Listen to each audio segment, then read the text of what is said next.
Баршаңызға қайырлы күн. Бүгін біз 8-ші сыныптар үшін 3-ші тоқсанға арналған 90-дық жиынтық бағалау тапсырмаларын талдайтын боламыз. Олай болса тапсырмаға көшейік. Атом радиусының өсу реті бойынша орналасқан элементтер қатарын табыңыз. Ол бізде бериллий,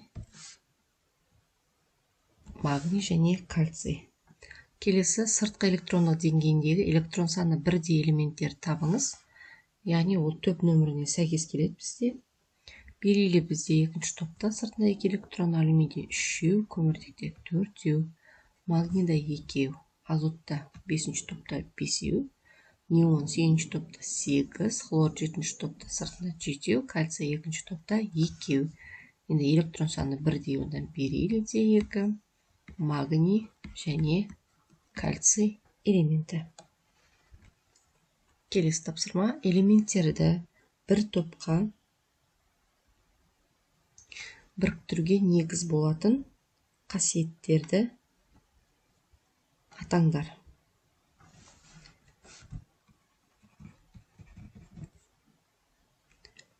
Тотығу дәрежесі,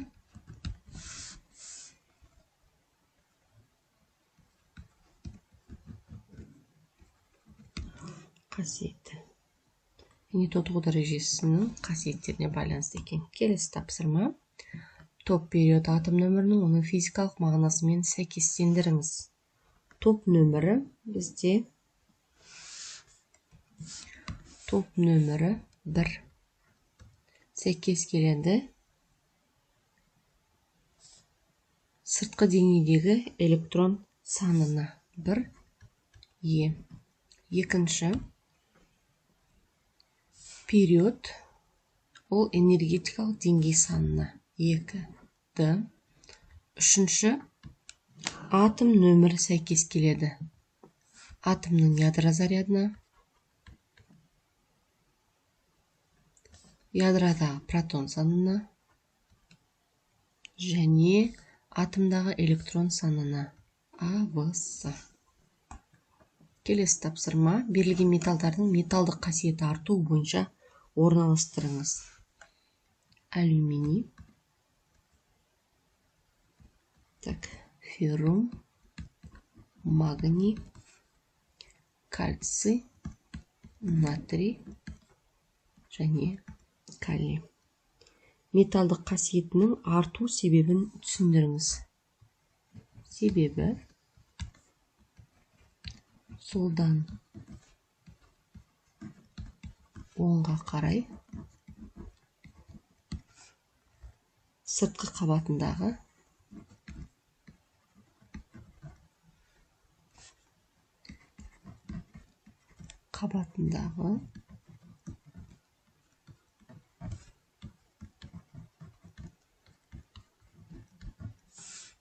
электрон саны кемиді.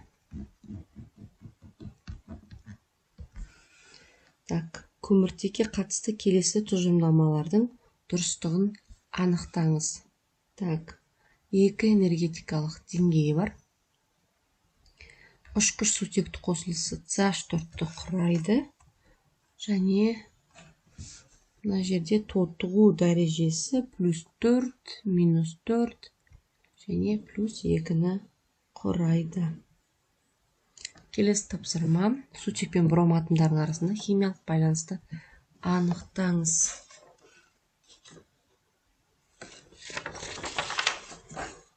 Сутек пен бром арасындағы сутек бізде сыртында 1 электрон, броммен әрекеттеседі.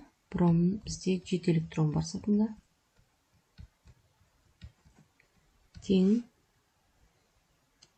H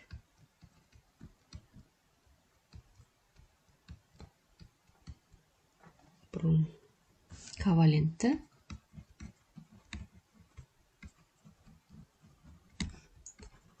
полюсті. Келесі тапсырма: нүктелер мен крестер диаграммасы арқылы сутек пен бром атомдарының арасында түзілуі мүмкін байланыстың схемасын құрыңыз. сутек X деп айтайын, нүктелер мен крестер дейді. Қосылған бромды нүкте аламын. Жеті электрон. Так, мына жақта тең болады. Сутектің X-і, бромның мындай босы.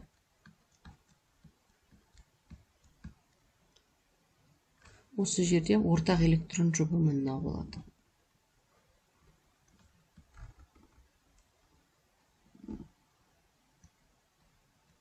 Электрон көрінбей қалды. Так. Қаныққан ерітінді концентрлі ерітінді бола ала ма? Жауабыңызды түсіндіріңіз. Бола алмайды.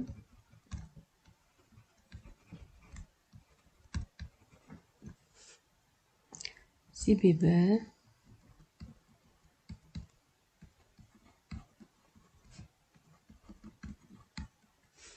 қаныққан ерітіндіде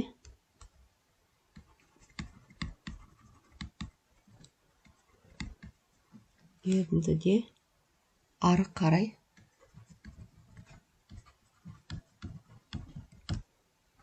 зат ерімейді.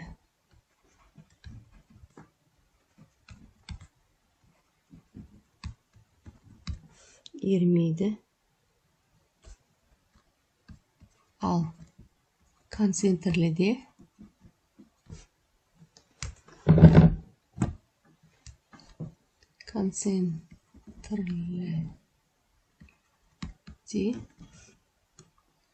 ериді.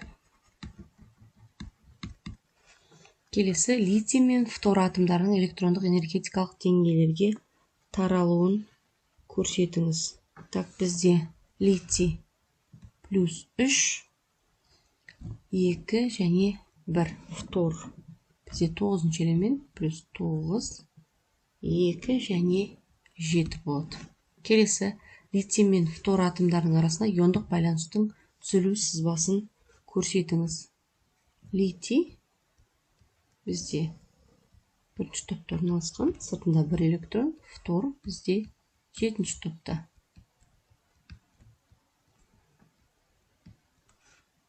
Так, литий өзінің 1 электронын бері жібереді. Сөйтеді, литий плюске, фтор өзінің сыртын 8-бен толтырады. 1 электронды қосып алып, сөйтіп минусқа айналады. Келесі тапсырма. Заттардың ерігіштігіне температураның әсерін түсіндіріңіз. Қатты заттардың ерігіш температураға жоғарылағанда артады. Себебі температураның, қысқартып жазайын, температураның әсерінен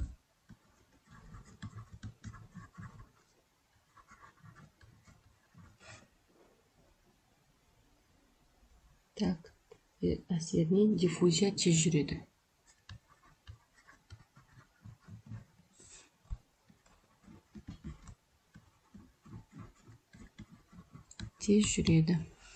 Газдардың ергіштігі температураны жоғарылатқанда кемейді. Себебі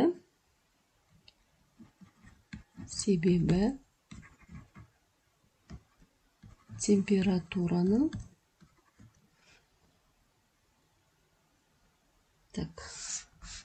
температураға қатысы жоқ. Себебі газ бөлшектер арасында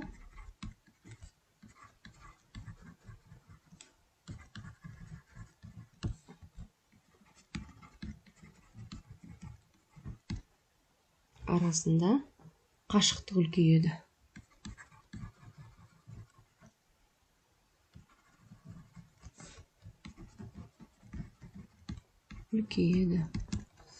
Так, осы жерден жақсы еритін затты анықтаңыз. Калий гидроксиді жақсы еритін бұл жерде. Ары қарай суда калий перманганатын марганцовканы еріткенде байқалатын құбылыстарды түсіндіріңіз. Так, Ең бірінші түсі өзгереді. Құбылысы түсі өзгереді. Түсі өзгереді.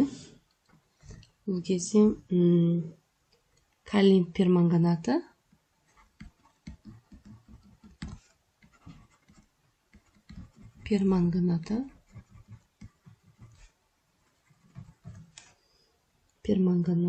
сумен араласады.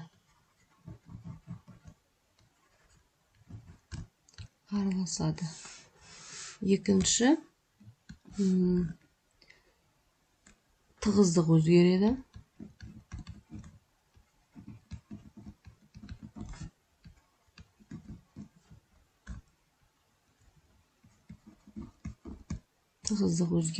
Түсініктеме. Тығыздық өзгерген кезде ол жердегі калий перманганаты судың тығыздығын арттырады.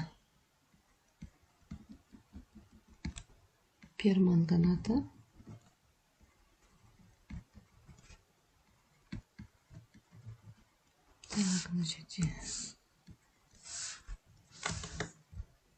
судың тығыздығын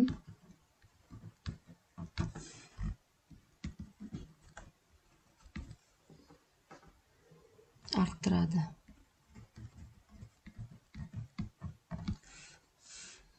Енді 3 деп былай жазайын.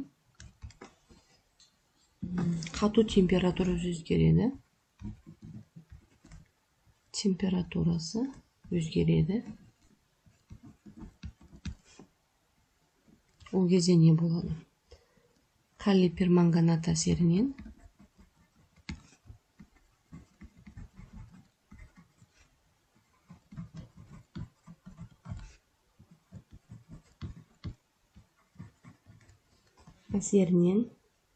ерітіндінің қату температурасы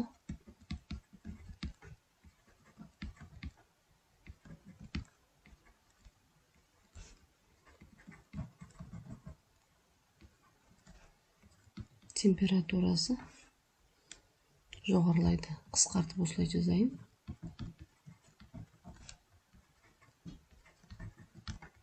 Жоғарылайды. Келесі тапсырма: суреттегі екі затты араластыру. Ердің пайыздық концентрациясы қанша? Ас тұзы 30 грамм, су 75 грамм. Мына жерде масса ерітінді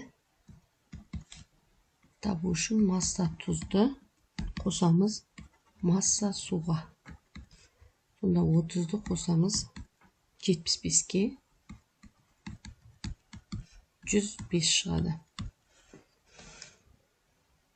Ары қарай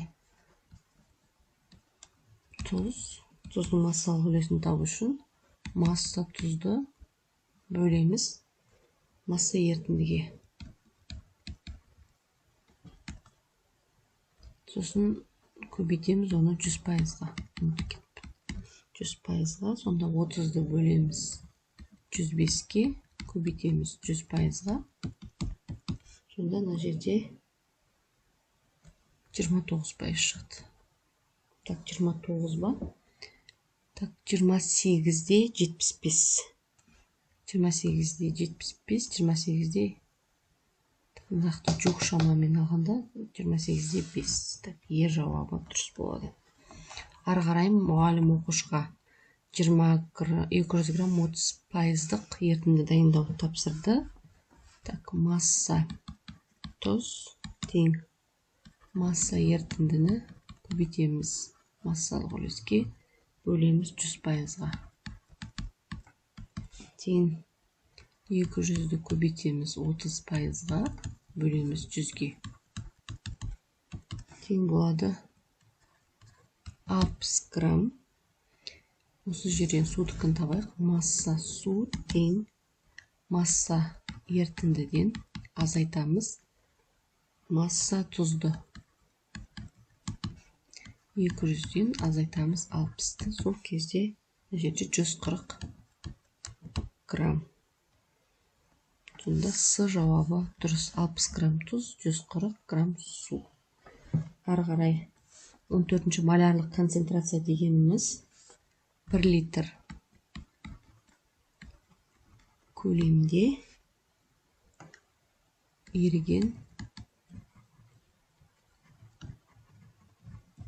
заттың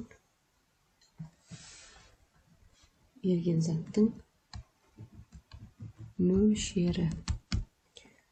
Келесі тапсырма.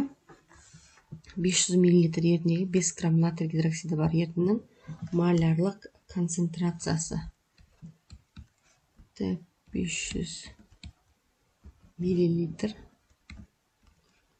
0,5 литрға ауыстырамыз. Енді концентрациясын табайық. Масса бөлінген, малярлық масса көбейтілген көлем. Массамыз біздің мына жерде 5 граммды. 5 граммды бөлеміз. Малярлық массамыз біздің 40 грамм моль. Көбейтеміз 0,5 литрға. Тең болады 0,125 моль бөлінген литр. Е жауабы дұрыс.